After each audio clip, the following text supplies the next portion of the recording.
सुनाओ ब्रैडकॉम ग्रुप। आप देखिए 8 रुपये 10 पैसे पर क्लोजिंग हुई थी एंड हमारे सामने कल की डेट यानी 30 नवंबर को कुछ आना था जिसकी जगह कुछ और आ गया, लेकिन बहुत ही पॉजिटिव आया है। बट यहाँ पर एक दिन बढ़ा दिया था कंपनी के मैनेजमेंट ने, जो कि आज का दिन है। आज 1 दिसंबर है एंड यहाँ पर आपके सामने आने वाले हैं Q1 के नंबर्स। अब ऐसे में कल मार्केट में ब्रैडकॉम ग्रुप कैसा रिएक्ट करता हुआ नजर आएगा ये तो नंबर्स पर डिपेंड करता है। बट यहाँ पर हमारे सामने ना एक सबसे खराब जो चीज़ है ना मैनेजमेंट की, वो है 30 नवंबर को जब आपने बोल रखा है Q1 का, तो फिर वो 30 नवंबर को पूरा करिए ना। पूरा शेयर होल्डर यहाँ पर पूरा शेयर होल्डर यहाँ पर वेट कर रहा है Q1 का। Q1 आएंगे, Q1 आएंगे, 6 बजे आएंगे, शाम के 7 बजे आएंगे, या 10 बजे आएंगे, या 12 बजे भी आएंगे। लोग इंतज़ार करते हैं, इंतज़ार करते हैं। पहले से ही यहाँ पर ना बहुत कुछ खो चुके हैं। ऐसा तो है नहीं कि कोई एक्स्ट्रा ऑर्डिनरी आपने रिटर्न दे रखा है जिसके बदौलत शेयर होल्डर वेट करना चाहे भी तो कर लेगा, ऐसा तो नहीं है। बट यहाँ पर आपका कमिटमेंट ही कभी पूरा नहीं होता। ये एक बहुत बड़ा प्रॉब्लम है, सिरदर्द बन चुका है ये शेयर होल्डर्स का। सिंपल सी बात है, ईयर टू डेट ये करते करते ना ये स्टॉक यहाँ पर पहुंच चुका है। यहाँ पर किसी भी शेयर होल्डर्स की किसी भी कोई फॉल्ट हमें नज़र नहीं आती है। सिंपल सी बात है, ये आपका ही किया धरा है। बट यहाँ पर ना सब कुछ पॉजिटिव है, ये हम कह सकते हैं। कंपनी सेक्रेटरी आ रहे हैं, ये एक सबसे बढ़िया बात है, अपॉइंटमेंट हो गई है। एंड कल 4 चीज़ों पर बात हुई थी Q1 की जगह। यहाँ पर आपके सामने अपॉइंटमेंट किया जाएगा additional non executive independent directors का, जो कि पहले AGM में ही पता चल चुका है, वही नाम है एंड उनका अपॉइंटमेंट हो जाएगा। यहाँ पर आपके सामने रिकॉन्स्टिट्यूशन ऑफ कमिटीज़। तीसरा यहाँ पर अपॉइंटमेंट ऑफ कंपनी सेक्रेटरी, ये सबसे बढ़िया बात है। कंपनी सेक्रेटरी का काफ़ी नीड थी, से भी पहले से कह रही थी। यहाँ पर आपके सामने review and publication of unaudited financial results. चलो एक दिन का वेट है Q1 में, कोई बात नहीं है, लेकिन देखने वाली बात ये होती है ना कि वेट क्यों है। अगर कोई अच्छा खासा स्टॉक होता तो वो अभी तक टूट गया होता अच्छी तरीके से।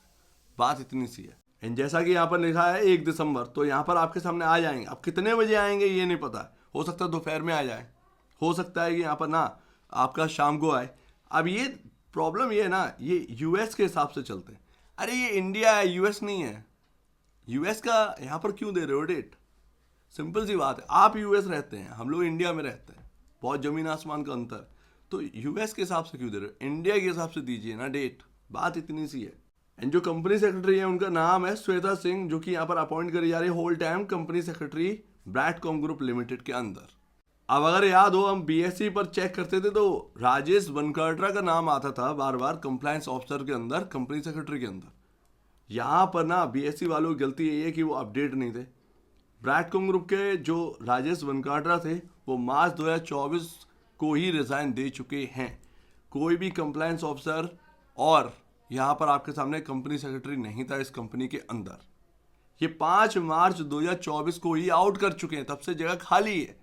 सिर्फ अपने को नाम दिख रहा था BSE पर, वो मुझे भी याद नहीं था। कोई किसी को इतना क्या ही याद होगा, इतना सारी चीज़ें तो चलती रहती हैं ब्रैडकॉम ग्रुप के अंदर। वो यहाँ पर है, तो यहाँ पर ना आपका कंप्लायंस ऑफिसर और जो कंपनी सेक्रेटरी है उनकी जगह फिल होने वाली है।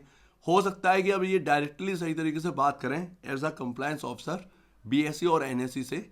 ये काफ़ी पॉजिटिव है, इनका अपॉइंटमेंट काफ़ी पॉजिटिव है। कंपनी का कामकाज तो चलो ला रहे हैं ये ठीक तरीके से, बट टाइमली नहीं ला रहे हैं। अब यहाँ पर अगर आप देखेंगे तो अब सिर्फ और सिर्फ रह गए हैं, कितने दिन रह गए? आज अगर छोड़ दें सिर्फ 13 दिन बाकी हैं। 13th डे है आपका, 14 दिसंबर है। अब आप समझ गए ना, दिन यहाँ पर ना टेम्परेरी लिस्टिंग का बिल्कुल धीरे धीरे जा रहा है। एंड एक्सपेक्टेड था BSE की तरफ से कुछ रेगुलर ट्रेडिंग लिए यहाँ पर आएगा 30 तारीख से पहले, ये कंपनी का कहना था वीकली अपडेट के अंदर। वो कुछ हुआ नहीं, 30 तारीख निकल गई, आज 1 तारीख लग गई है। तो ये बात है। अब वो पता नहीं है टेम्परेरी डीलिस्टिंग होगी या नहीं होगी, डजेंट मैटर, कुछ नहीं पता है। सिंपल सी बात है, जहाँ आप हैं वहीं मैं हूँ। यहाँ पर किसी को कुछ पता नहीं कंपनी के अलावा या कंपनी के मैनेजमेंट के अलावा। सिंपल सी बात भैया इतनी सी है। यहाँ पर क्या होगा, कल के दिन पॉजिटिविटी है भैया, क्योंकि जिस तरीके के यहाँ पर ना आपका सेंटीमेंट है वो पॉजिटिव ही बना है ओवरऑल। अगर ये मंडे का दिन होता तो आज लोअर सर्किल लग गया होता इसके अंदर, ये तो क्लियर है। मंडे का दिन होता तो लोअर सर्किल लग गया होता आज, अगर मार्केट खुला होता। क्योंकि ना आप कमिटमेंट से हट गए। आज वो संडे का दिन है, आज नंबर्स आ जाएंगे किसी के पास तो वो पॉजिटिव में ही कन्वर्ट हो जाएगा। बात इतनी सी है। तो ये सब कुछ सही रहा है। चलो आज संडे मिल गया एंड आज 1 दिसंबर है। अब मुझे लगा था कि कल के दिन आ रहे हैं, मैं तो भूल ही गया था कि आज 1 दिसंबर है, मुझे लगा 30 नवंबर है आज। तो यहाँ पर आपके सामने कुछ इस तरीके से देखने को मिलता है। Q1 के नंबर आने दीजिए, बात करते हैं Q1 के नंबर्स पर कैसे रहेंगे। थोड़ा सा सुधर के ही आएंगे, सिंपल सी बात है। फाइनेंशियल में सुधार होने लगा है। अब यहाँ पर हम कोई प्रिडिक्शन नहीं कर सकते, सिंपल सी बात है। प्रिडिक्शन अभी नहीं कर सकते हैं जब तक कुछ क्वार्टर के नंबर ना आ जाए। तो यहाँ पर आपके सामने कुछ ऐसा है एंड ये जो ट्रेंड लाइन है वहीं से हम घूमे हैं। 10 रुपये 9 रुपये 90 पैसे पे आपका जो है 50 डेमा है, ठीक है। ये अपने को लेवल निकालना है, जैसे कि आपको पता ही है कि ये 3 मूविंग एवरेजेस हैं, हमें इसके ऊपर निकलना है, जो कि हमें 2 साल से नहीं निकल पाए। अब यहाँ पर ध्यान रखिएगा, बहुत सारे लोग यहाँ पर उतरेंगे रिस्क लेने के लिए। सिंपल सी बात है, बिकॉज ऑफ ब्रैडकॉम ग्रुप 8 रुपये का है। ये आपकी अपनी मर्जी होगी। 13 दिन बाकी हैं सिर्फ और सिर्फ टेम्परेरी डीलिस्टिंग में। अगर ये नहीं कर पाते कुछ तो ये सब कुछ जानकर ही कुछ करना है, अदरवाइज हवा में चीज़ें नहीं होती।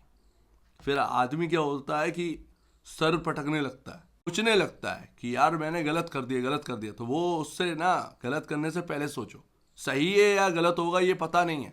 अभी भी कोई जानता थोड़ी है कुछ। हो सकता है कि बीएससी को नोटिफिकेशन कल के दिन आ जाए, परसों के दिन आ जाए। हो सकता है कि ये 13 दिन के भीतर आ जाए, रेगुलर ट्रेडिंग स्टार्ट हो जाए। किसी को कुछ नहीं पता ना, सिंपल सी बात है। तो यहाँ पर आपके सामने कुछ ये है, हो भी सकता है नहीं भी हो सकता है। टेम्परेरी डिलिस्टिंग अगर होगी तो कितने दिन की होगी ये भी हम बात कर चुके हैं, तो उसमें कुछ है नहीं। प्राइस रिकवरी की जहाँ तक बात है, हाँ प्राइस रिकवरी आपकी हो जाएगी।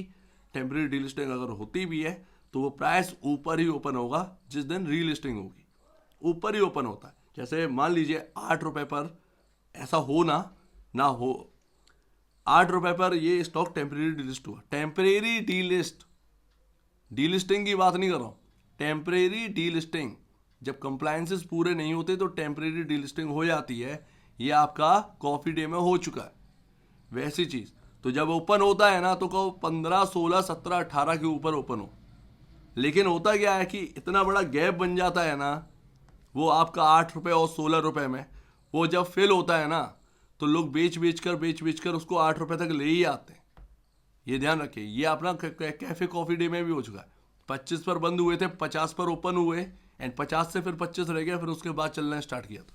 तो वो सारी चीज़ें होती है क्योंकि लोग बेचते हैं रीलिस्टिंग के बाद। लेकिन ये बात की बात है, फिलहाल Q1 के नंबर्स आने दीजिए। Q1 के नंबर आ जाएं ज़्यादा बेहतर है। अभी कोई अनुमान लगाने से कोई फ़ायदा है नहीं। एंड वो हम जानते हैं कि फुल्ली रिस्क भी है एंड फुल्ली रिवॉर्डेड भी है ब्रैडकॉम ग्रुप, तो कोई मतलब है नहीं उसके ऊपर बात करने का। तो एक बार निवेश से पहले या बेचने से पहले अपने ब्रोकर एडवाइस से जरूर सलाह लीजिएगा। खुद की स्टडी करिएगा, उससे बेहतर कुछ भी नहीं है। खुद की स्टडी मस्ट है। तो आप दीजिए वीडियो देखने के लिए बहुत धन्यवाद दोस्तों।